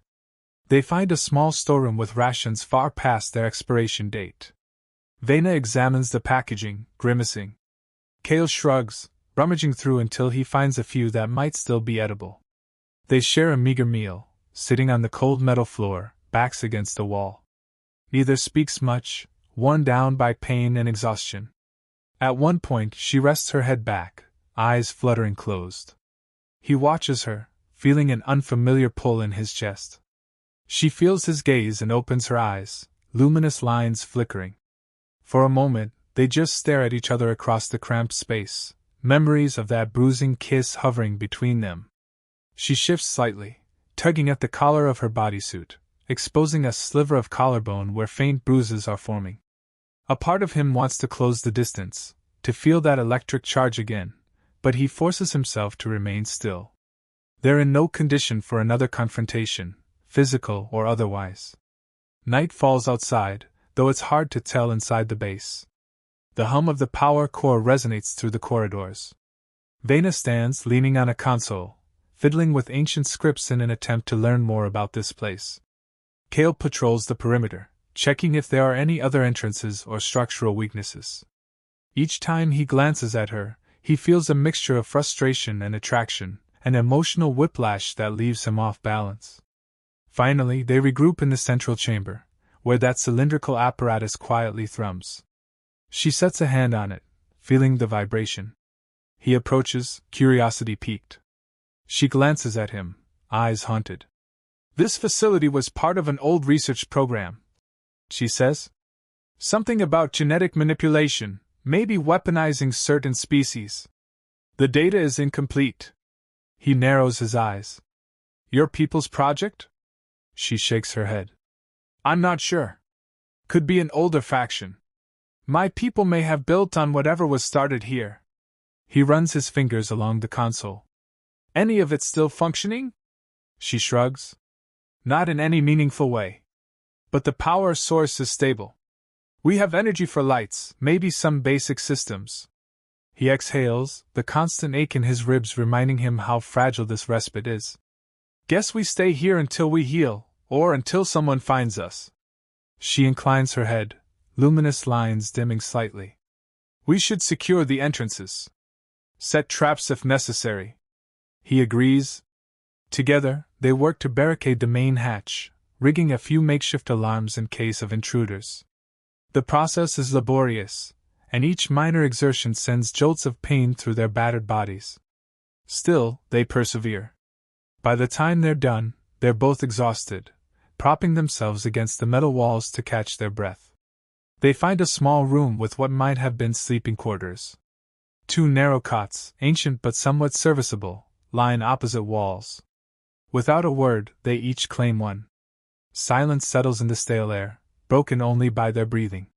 Sleep comes fitfully, haunted by images of war, betrayal, and that fierce moment of connection. At one point Kale stirs, half expecting her to have left or to be watching him like a predator. Instead, he sees her curled on the cot, luminous lines pulsing softly in time with her slow, rhythmic breathing. Morning, or what passes for morning in this subterranean base, arrives with a faint shift in the lighting from the overhead strips. They wake, stiff and sore but slightly better than the day before. She rechecks the infirmary, verifying that her wound is healing, though it'll leave a scar. He tests his ribs, wincing but managing. They share another sparse meal, accompanied by uneasy silence. Then they set about exploring more of the facility, forging deeper into half-collapsed corridors and sealed labs. The day stretches. In one locked chamber, they discover old surveillance logs, though the data is corrupted. Vena manages to salvage scraps of audio that mention an impending conflict, references to advanced weaponry. Cale listens, none of it making perfect sense, but he catches an undercurrent of dread in the recordings. The scientists or researchers here knew they were on the brink of something catastrophic. The final entry ends abruptly, the voice trailing off in panic. Vena stands with her back to a cracked monitor, lost in thought. Cale steps closer, compelled by the hush. She glances at him, luminous lines bright in the dim lab. For a moment neither speaks, but an unspoken conversation flickers between them, something about destiny, about being caught in cycles of violence and betrayal. He touches her shoulder lightly, and she doesn't pull away. Instead, she leans into his hand just enough that he can feel her warmth. Their eyes lock, and the tension that's been simmering for so long surfaces again. This time, it's slower, more deliberate. He slides his hand up her arm, feeling the subtle quiver under his touch. She inhales shakily, her markings flaring with each breath. When his hand reaches her jaw, she raises her chin, lips parting in anticipation. Their second kiss is a collision of pent-up need, less violent than the first but still charged with that same raw intensity. She hooks her fingers in his collar, pulling him closer, but not roughly. There's a strange tenderness warring with the usual dominance, as though they're both discovering something they can't quite control. He inhales the metallic scent of her skin, and she shivers at the feel of his rough hands on her waist. They break apart only when oxygen becomes an issue, chests heaving, foreheads pressed together. Her voice trembles. "We're insane to do this now." He lets out a ragged laugh. "This entire world is insane." She nods, swallowing hard. "So we take what we can." Their third kiss is a brush of lips, unexpectedly gentle. The moment is short-lived, as the reality of their surroundings weighs in. They separate, arms still around each other, hearts racing. There's no time for illusions of safety, no place for romantic ideals. Yet for that fleeting instant, they allow themselves a human or near-human vulnerability they've each fought so hard to deny. Days blur inside the facility. They find enough supplies to sustain them temporarily. Her wound closes, leaving a faint scar. His ribs mend slowly with the help of alien technology. They set up defenses, learning to trust each other's watchfulness, dividing shifts. Tension morphs into a guarded companionship, shot through with jolts of attraction they no longer bother to mask. Occasional glances, whispered exchanges, stolen embraces in dim corridors, each a reminder that they're alive, tethered by something deeper than convenience. At some point, they realize the outside world may never fully quiet. Distant rumbles echo through the canyon, suggesting that the war rages on. Neither is sure what the future holds, but the question of leaving arises. She wants to see if any route off this planet still exists. He remains uncertain if he wants to risk returning to a galaxy that has shown him nothing but betrayal. Their arguments are fierce, passion fueling their words as much as logic. In one heated exchange, she hurls a chunk of metal across the lab, enraged that he won't commit to searching for a spacecraft. He calls her out on her recklessness, reminding her that it nearly got them both killed. She snarls at him, luminous lines flaring, and he steps forward, chest to chest, refusing to back down. The argument combusts into a ferocious kiss, either yielding, hands gripping, breath ragged. They part, adrenaline spiking, hearts pounding. No resolution is reached, but their desire for each other outweighs the disagreement in that moment. Finally, they gather enough intel from the partial data logs to attempt a new plan. There's mention of a secondary hangar some miles from the canyon, rumored to house prototypes. It might be a wild goose chase, or it might be their ticket out. They spend 2 days preparing, mustering resources, packing what meager supplies remain. On the third morning, they set out at first light, braced for whatever horrors might await them in the desert. The journey through the canyon is more manageable this time. They're in better shape, though the memory of their crash lingers. Each step is careful, scanning the skies for any sign of patrols or anti-air batteries. The midday sun scorches them again, but they share water and keep moving. All the while, the tension between them remains, an unspoken promise. This time, it's less about animosity and more about the unstoppable pull that has taken root. When they crest a rise, they see the distant shape of another structure, half buried in dunes. Smoke still rises from the crash site of their old scout ship, far behind them, but no one seems to be combing the desert. Possibly, the war's front lines have shifted. As they draw closer, the building comes into focus, an angular dome with a collapsed roof, an entrance sealed by heavy blast doors. They circle it, finding a breach in the side. Sand has drifted in, forming a slope that leads down into the dark interior. He goes first, rifle raised, though he has limited ammo left. She follows, energy blades primed. Inside, they find a hangar bay cluttered with crates and partially dismantled vehicles. No sign of immediate threats, though tracks in the dust suggest someone was here recently. They move quietly through the cavernous space, searching for a working ship. Most appear incomplete or heavily damaged. Then, behind a series of tall crates, they spot a slender craft, sleek lines suggesting advanced engineering, covered in tarps and dust. They approach cautiously. She sweeps aside the tarp, revealing a prototype vessel that looks flight-ready. He whistles under his breath. Even in the dim light, it's beautiful, a testament to cutting-edge design. She runs her fingers over the hull, luminous lines flickering as she interfaces with the craft's system. A low hum answers her, indicating residual power. Relief floods them. They decide to check if it's truly operational. She climbs into the cockpit, fiddling with controls. Lights blink, and a faint whir of systems booting up echoes through the hangar. He stands guard, scanning the perimeter.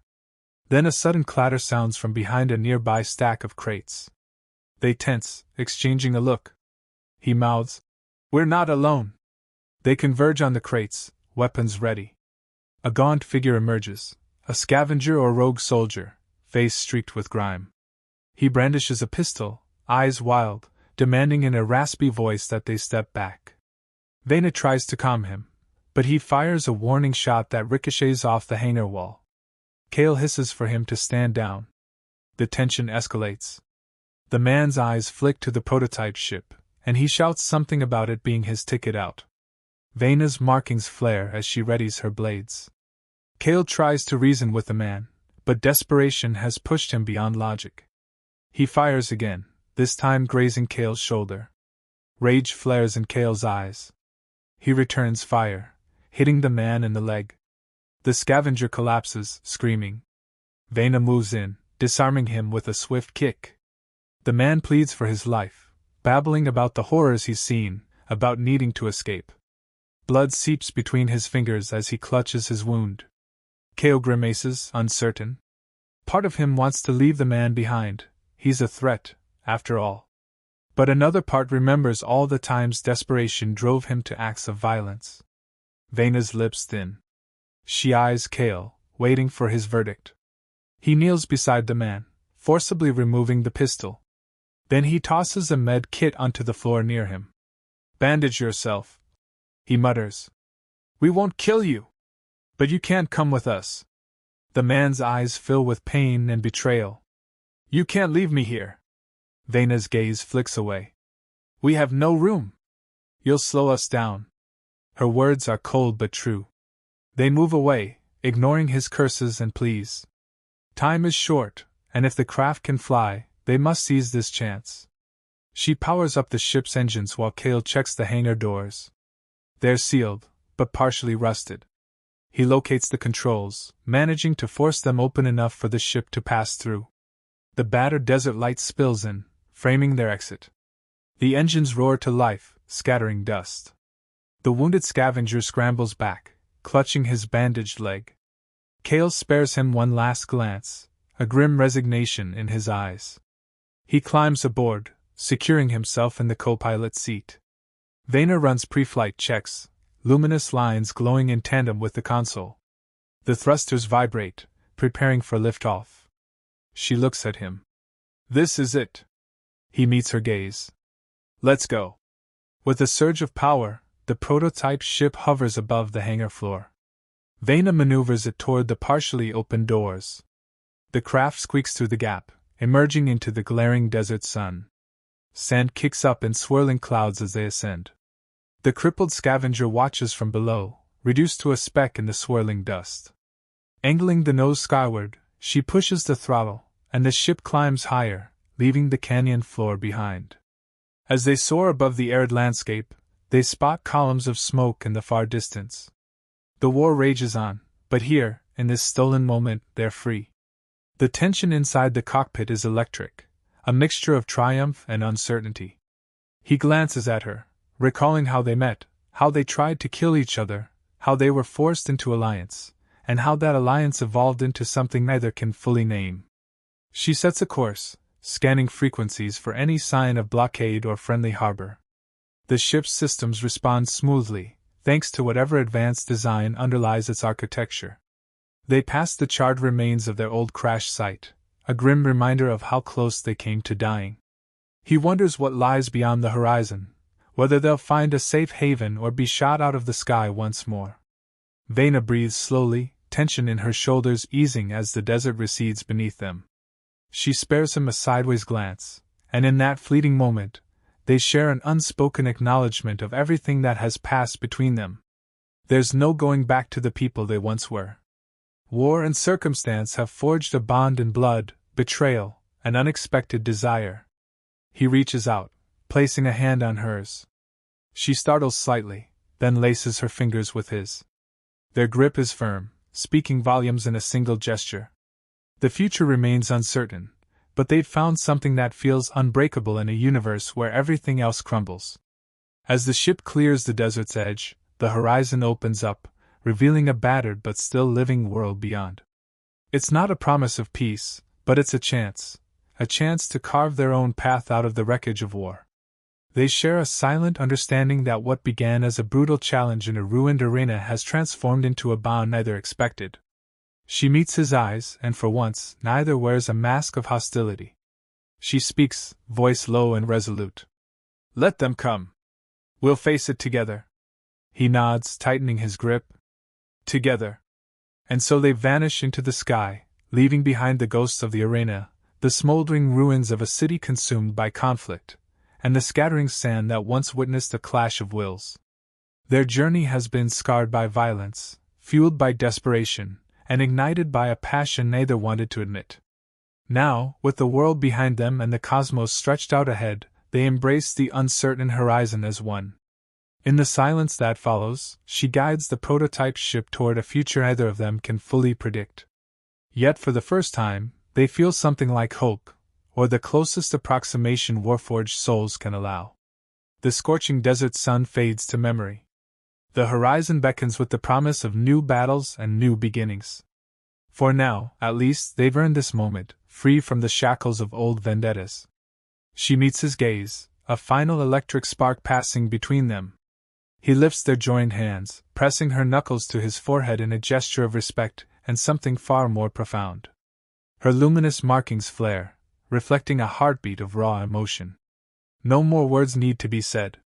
The path ahead is unknown, but they will walk it side by side, forging a destiny neither could claim alone. As the craft accelerates into the clouds, the sun glints off its hull, a bright slash of light cutting across the war-torn sky. Below, the desert wind stirs the dust, obliterating footprints and echoes of battle. Above, they soar, hearts pounding with defiance, a testament to the bond that was born in blood and sealed with a kiss. Beyond is the wide expanse of possibility, the final test of their bond, and the certainty that, at long last, they choose to face it together. They fly on, and for the first time in a long while, either looks back.